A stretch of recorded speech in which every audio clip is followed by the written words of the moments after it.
Council earlier this year to discuss preliminarily some of their plans with the property. And both the leadership of the YWCA and Habitat agreed to work together to finalize a plan to transfer the properties to Habitat so that they can be rehabbed with the intent of owner occupancy. The process of getting those properties into the hands of Habitat will likely take a few months.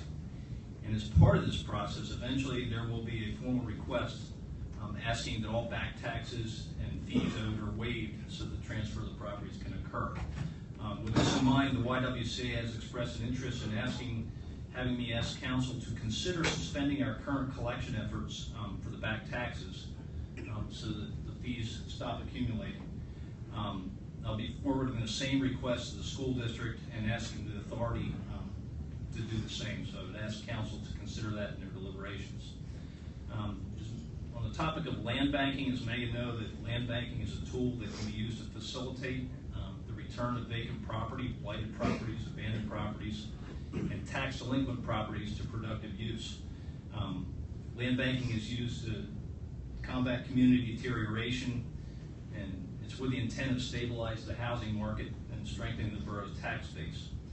Staff, along with Councilor President Wien, Vice President Miller, and Councilor Pottstown, recently met with Winnie Branton. Some of you may recall Winnie from when she did a presentation to Council on land banking and also to the Blighted Committee. The discussion was for the purpose of determining if there was a possibility or a potential for the establishment of a land bank in Pottstown. The specific goals that we were considering were of land banking to assist nonprofit and for-profit developers to acquire vacant properties for affordably developing market rate owner-occupied home ownership. One of the other goals that we discussed was to facilitate the redevelopment of vacant properties that have been deteriorated or determined to be blighted by the borough's Blighted Property Review Committee, to facilitate the redevelopment of vacant tax delinquent properties located in the borough, which are currently in the Montgomery County repository of unsold properties. And the last goal that we were hoping to achieve is a mechanism to divert properties that are exposed to judicial sale to qualified owners and developers who would maximize the development potential of those properties. In order for land banking to work, in order for us to be able to divert properties to the land bank, all taxing bodies and the borough authority will need to agree to waive back taxes, fees, and liens on many of the targeted properties. Put simply, we're going to require buy-in from all entities for it to work. If Borough Council is amenable to holding a more in-depth discussion on the topic and potentially moving forward with the creation of a land banking ordinance, I'll approach the school district and the authority with the intent of attempting to get their buy-in. And in theory, we could probably have this listed for further discussion and possibly handing it over to the solicitor as early as next month. So basically, I'm trying to get the pulse from council to determine if I should move forward with that discussion with those two entities. And I see everybody nodding yes, so. 6 nods. Yes, I do. I'd like to remind everyone that the Pottstown Police Athletic League will be holding their 11th annual Food Festival next Monday. That's October the 10th, from 5:30 to 8:30 at Sunnybrook. If anyone's interested in attending and hasn't received tickets, they can see the chief drumheller or myself, and we can accommodate that.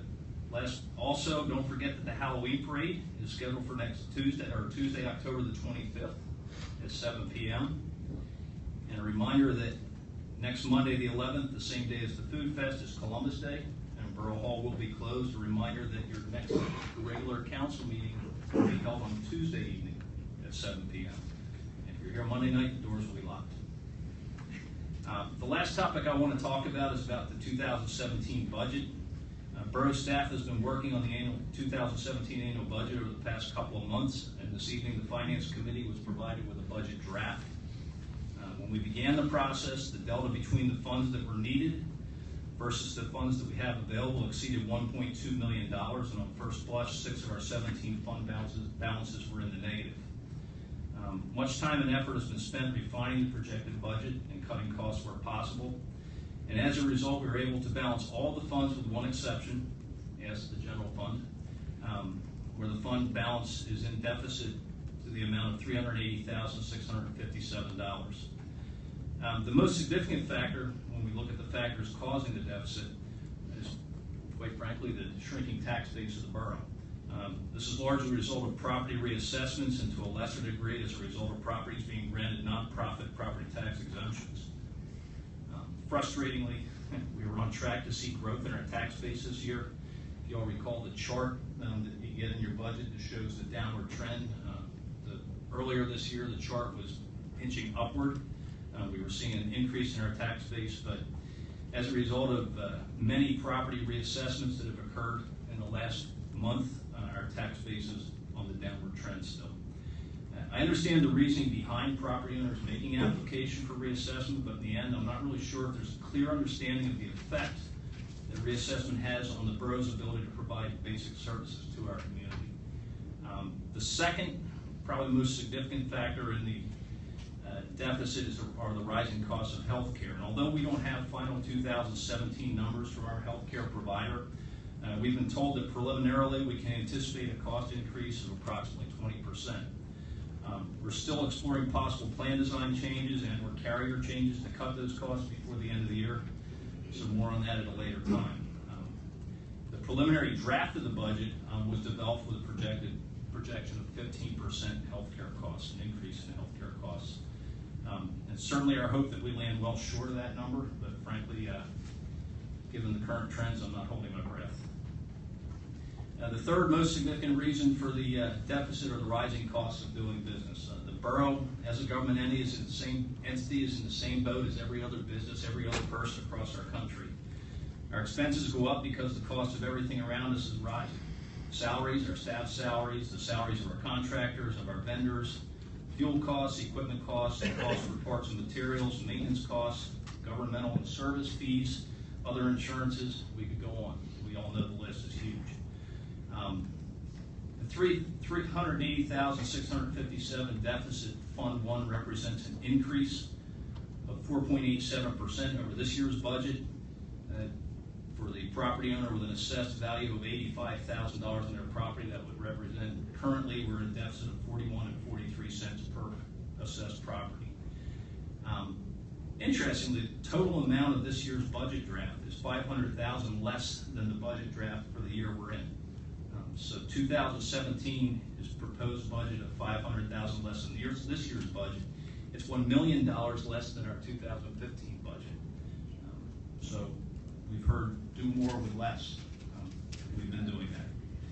In spite of this, we believe the draft budget as it is now ensures that we'll continue to provide high quality services to our residents. We'll continue to refine the numbers and we'll continue to work towards a balanced budget.